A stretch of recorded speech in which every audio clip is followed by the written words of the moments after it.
Welcome to Real Estate U with Letty Ann. Welcome back to season 3 of our podcast, Real Estate U with Letty Ann. And I'm delighted today to have Krista Williams with Neatly Done KC. Krista, thank you so much for being here today. Thanks for having me. This is really fun. Love it. Krista is the founder of Neatly Done KC, and that's a company that helps people organize and style their home spaces and in their home. So especially now with after the stay-at-home order. Oh, yes. And I mean, there's so many changes every day, but now we're spending more and more time at home when we would typically wake up, go to work, come home at 6 or 7, eat dinner, go to bed. Now we're doing all of that at home. Yes. Like before you could kind of ignore the mess in your house. And now what's happened after the stay-at-home order is we've I would say junked up, but we've put all of our things in one area for a home office. Then you look in there and you go, wow, okay, I'm not going in there. So then you go to your kitchen table and then you get that all crowded. And then, because we tend to move away from things that, what's the are saying? stressing you out. Yeah. Yes, totally. So the first week of the stay-at-home order, I'm like, okay, great. I'm going to make the best of this time. I'm going to organize my pantry. I'm going to organize my entire master bathroom and all of that. How'd that go? Zippo zero. That's pretty normal. But here's why. I wasn't on the couch eating bonbons. I was actually, real estate was an essential business, and I had a lot of clients with a lot of questions. So I was staying in touch with them. Yeah. I was easing their fears to some degree. And totally. At that point, we're meeting people, the clients, our real estate clients, where they were with their safety. So it's like they're in comfort level. Completely. So wherever you are with your safety and comfort level. So our business continued to move forward. I didn't hide under the rug. None of the agents here at our office at Letty Ann and Associates hid under the rug because we're here to serve. So we have servants' hearts, full-time real estate professionals. That's what you need, folks, when you're moving forward with your biggest asset. Let's get back to your biggest asset because you're hanging out there now more than ever. Yes, you are. So I didn't do the pantry and the master bath and all of that. And we moved into the house 3 years ago. And sometimes at the very end, when you move into a house, you're just like, okay, the final 5 boxes, just put them here, put them there, put them everywhere. Totally. And I said, one day I'm just going to take a day off and organize all of that. Well, I ended up calling Krista, score. So she spent a couple of hours with me, first assessing and then telling me, and then you took pictures. I mean, it was beautiful. Yeah. So we're it's in the whole plan. It's a process. And the beauty of it is you're just not, I love that you say, how much style do you want to bring to this space? Completely. Or do you just want it to be a functional pantry? Functional. Right. So you're meeting your clients where they're at. Completely. We are meeting our clients. Some of them are very comfortable with us in their homes.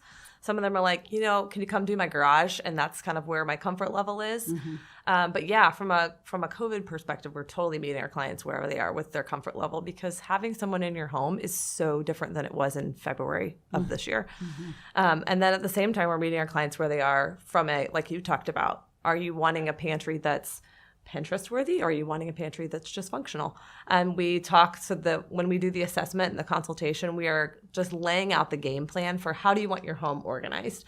What's important to you? What's your aesthetic? What's your budget? What's your timeline? When I met Letty Ann, I asked her a million questions about how our family operates and who's in their space and how does it need to work for them and what their habits are. So it's a detailed game plan. I didn't tell her any bad habits. None. I kind of feel like I'm on that Saturday Night Live. I don't even want to say that episode, but do you know what episode I'm talking about? It's a Christmas one with Will Ferrell. But anyway. I don't know. No, I don't know. I love Will Ferrell, but I always tell people, sometimes people are like, I'm so nervous to have you in my home. It's so embarrassing. And I'm like, oh my goodness, don't be embarrassed because we have seen everything. Yeah. And really what's crazy is people don't believe me, but I'm like, organized and cluttered spaces make me excited because I can see the potential and see how it will look whenever we're done transforming the space. So for me, it's actually exciting because I know it's the beginning of a really exciting project.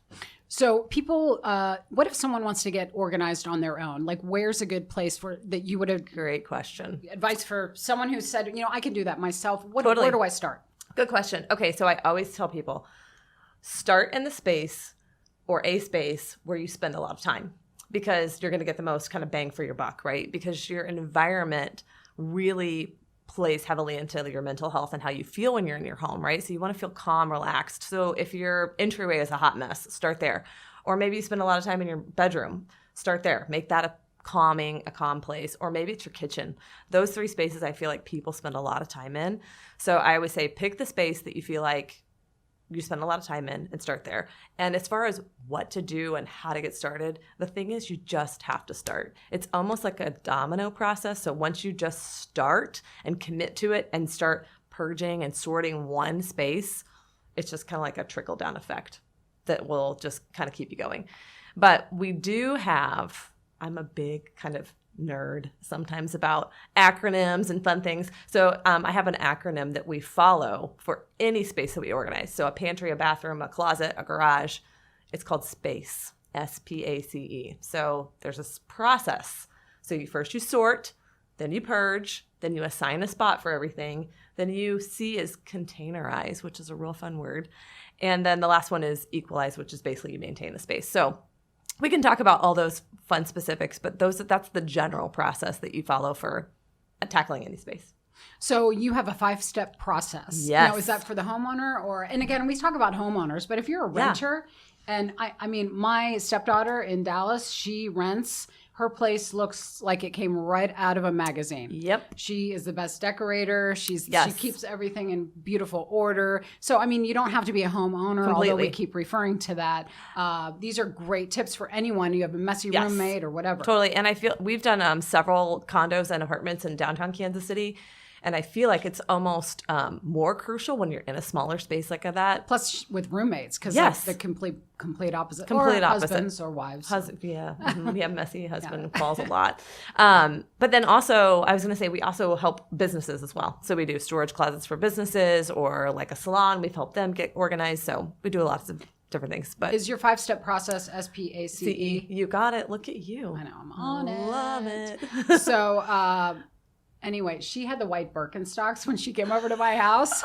And as soon as she left, I was like, ordered. I had them the next day. They're the best. They're the cutest. If you don't have them, I haven't had Birkenstocks totally get in them. like I know. 45. No, that's no. Probably at 20 though. That's when they were kind of the rage, Yeah. about 20, 25 years ago. And now they're, anyways. Thank you for bringing them back into my life. You're and all welcome. the ones you're wearing now, I'm probably going to get. They're all real right, cute. back to space. Back to space. SPACE. Do you want to dive a little more Sure, on let's what that dive means? in. Okay, so first you're going to sort your space.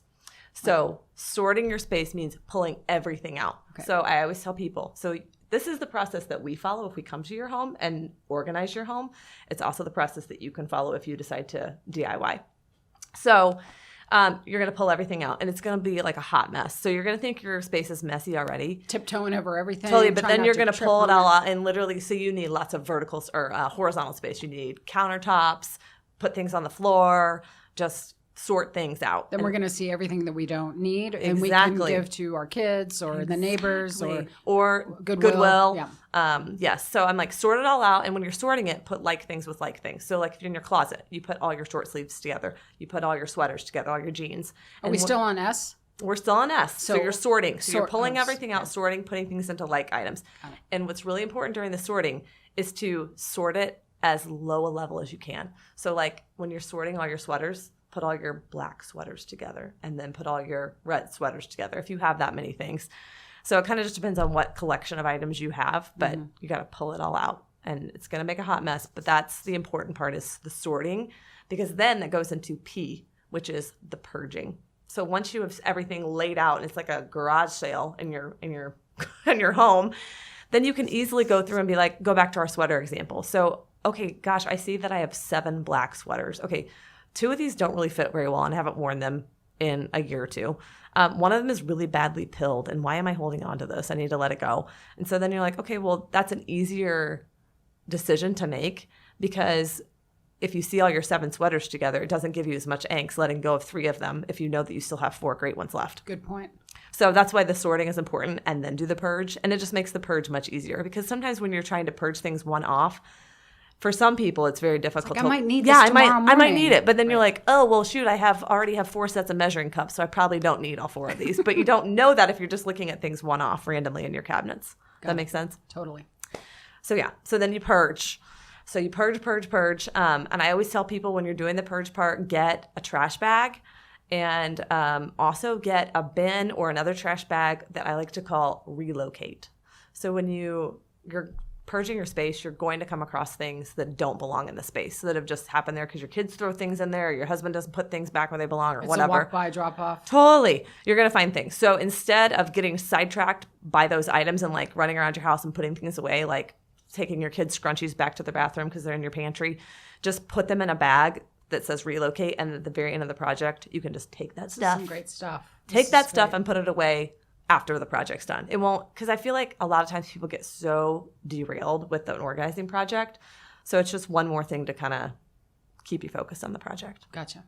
It's good because I've done this in my life before. And when you walk into another room, it's like, then you start like folding your laundry in the laundry room. And then it's like, oh, dang, I left the whole pantry on the floor.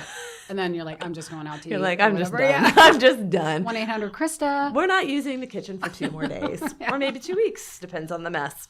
So we're in the A now. We're in the A. Okay, so the A is assign a space for everything that you have left and make a plan. So this is usually where a lot of people get tripped up and sometimes call us, and it's what we excel at. So before we even come to your house, we are doing the assessment like I talked about with Letty Ann, and then we're making a plan for your space. So that plan includes where is everything going. So sometimes you hear organizers say, oh, you need to have a system, and it sounds really super fancy, like, what is a system? What's this magical system? It's space, SPAC. Yeah. So the system is literally just have a home for everything and have a label on it. Some people are really anti-label, but you guys embrace the labels, because here's why. Embrace the label. Yeah. Because you personally might know. I have lots of clients who are like, well, I'll know where it is once you organize it. And I'm like, you may know, but your kids may not know. Your kids will definitely not know. It may look like regular flour, but it's chickpea flour. It's chickpea. Don't confuse it. Don't confuse it. You'll be sad. And then also, it's just one less thing for you to think about. I think there's some stat. I also love stats.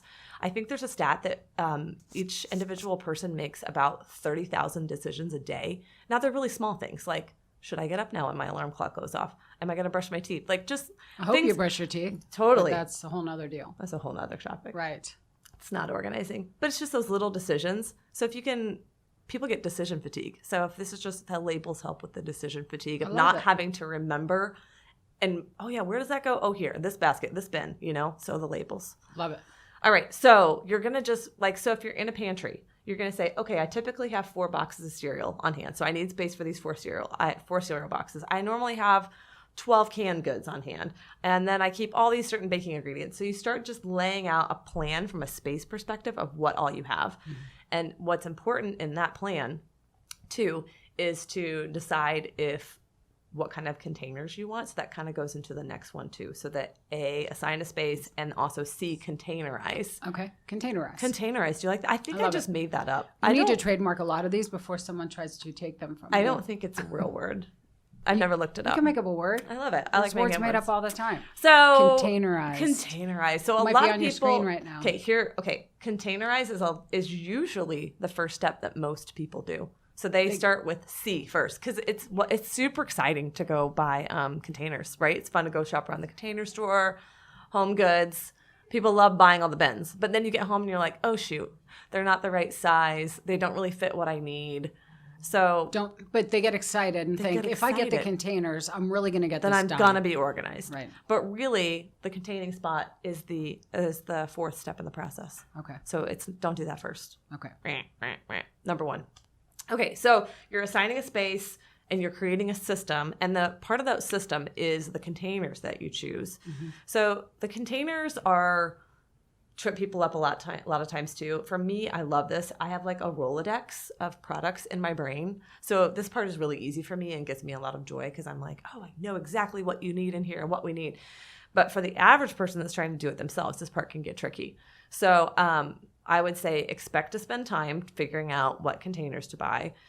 Take measurements. So whenever you're like in a pantry, you want to heights and think about, you have to measure the cube. So measure the depth, the width, and the height of whatever space that you're going in, so that you know it. When we do a space and organize someone's home, we literally sketch out the space with all the measurements And we've now moved to doing everything digitally, but we sketch it out digitally so that we can then make a plan based off of actual measurements and knowing what's going to fit. And we have all the measurements for all the containers. So it's just kind of becomes a scientific process for us. She's like I love it. yeah. It's like being a little You mini. have a perfect fit for your little mini architect. I don't know what it is. I love it. Yeah. Because a lot of us lack that forethought and Yes. all of that. So. And also just being able to conceptualize a space and see it kind of in 3D and think about, okay, how could I rotate things around in here? I know it sounds really nerdy, but it's super fun because the end result is it looks beautiful and amazing. Is that the E, end result? What is E? E for is space. We're saying space. yeah. Acronym SP. SPACE. The E stands for equalize, which just means that you need to maintain your space. That can be tough. That's tough. It's so pretty, and you're like, nobody go in there because Don't touch it. Nobody eats cereal. No one is eating in our house at all.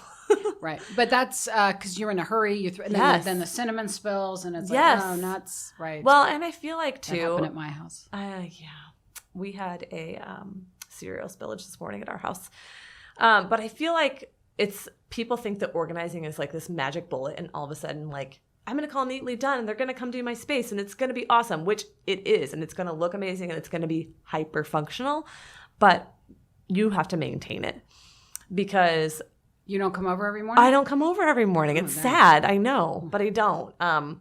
But the beauty is that once you have a system and everything has a home, it's much easier to maintain. And if it looks pretty, you're going to be much more motivated to keep it that way. But you do have to maintain it. You have and to it's empowering. You've just done that. That's it's like a great point. It's empowering. It's totally empowering. Yay! I gave her a word she love it. hadn't had in her. I know you know the word. My lexicon. It is empowering. It is empowering. And I always tell people, like, I feel like the folks that have the hardest time maintaining the system are generally people that are super time pressed. And so I always say, take 5 minutes or take 10 minutes at the end of your day and just put everything away in your house. Put things back where they belong. Because if you don't do that, then that's when like the clutter and the piles pile up, and then it takes you 2 hours to pick up your space. And enlist the family to help. Ask the kids to, hey, can you grab that corner? Yes. And do you mind getting all the stuff by the piano or whatever? And in my family, it's just a habit, and my kids know. Like, yes, of course, they grumble and they roll their eyes. You give them the Krista look. Totally. I'm like, do it. Yeah. Whoa. I'm so scared. But then it becomes a habit and it becomes more of a routine. All you have to do is look at them and they're like, I know, Mom. I'm on it. I got this. I'm on it.